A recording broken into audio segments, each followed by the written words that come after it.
প্রিয় ছাত্রছাত্রী, অপূর্ব স্টাডি সেন্টারে তোমাদের সবাইকে স্বাগত। আশা করছি তোমরা সবাই ভালো আছো। আজ আমি তোমাদের নবম শ্রেণীর ইতিহাস চতুর্থ অধ্যায় শিল্প বিপ্লব, উপনিবেশবাদ ও সাম্রাজ্যবাদ এই চ্যাপ্টার থেকে মান 4 ও 8-এর কিছু গুরুত্বপূর্ণ প্রশ্ন তোমাদের সামনে সাজেশন আকারে তুলে ধরব। তা শুরু করা যাক। মান 4-এর প্রথম প্রশ্ন, সুয়েজ খাল খনন ও তার তাৎপর্য ব্যাখ্যা করো। দ্বিতীয় প্রশ্ন, শিল্প বিপ্লবে নারী সমাজের ভূমিকা বিশ্লেষণ করো।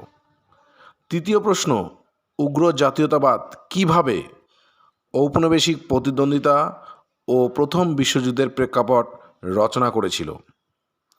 চতুর্থ প্রশ্ন, ভারতকে ব্রিটিশ সাম্রাজ্যের রত্ন বলা হয় কেন।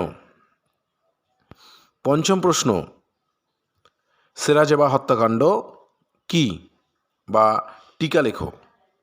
এই ছিল 5টি প্রশ্ন মান 4-এর।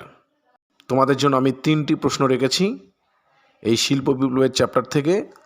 তার প্রথম প্রশ্ন, ইংল্যান্ডের সর্বপ্রথম শিল্প বিপ্লব কেন হয়েছিল, এই শিল্প বিপ্লবের কারণগুলি আলোচনা করো। দ্বিতীয় যে প্রশ্নটি সেটি হলো, প্রথম বিশ্বযুদ্ধের কারণ ও ফলাফল আলোচনা করো।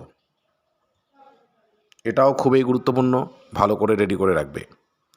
তৃতীয় প্রশ্ন, শিল্প বিপ্লবের সামাজিক, অর্থনৈতিক ও রাজনৈতিক প্রভাব আলোচনা করো। এই যে মান 8-এর এই 3টি প্রশ্ন। আজকের আলোচনা এখানে রাখছি। যদি আজকের আলোচনা তোমাদের ভালো লেগে থাকে বা কোনো উপকারে লাগে, তাহলে আমার চ্যানেলটিকে তোমরা সাবস্ক্রাইব করবে, ভালো লাগলে লাইক করবে ও বন্ধুদের মধ্যে শেয়ার করবে।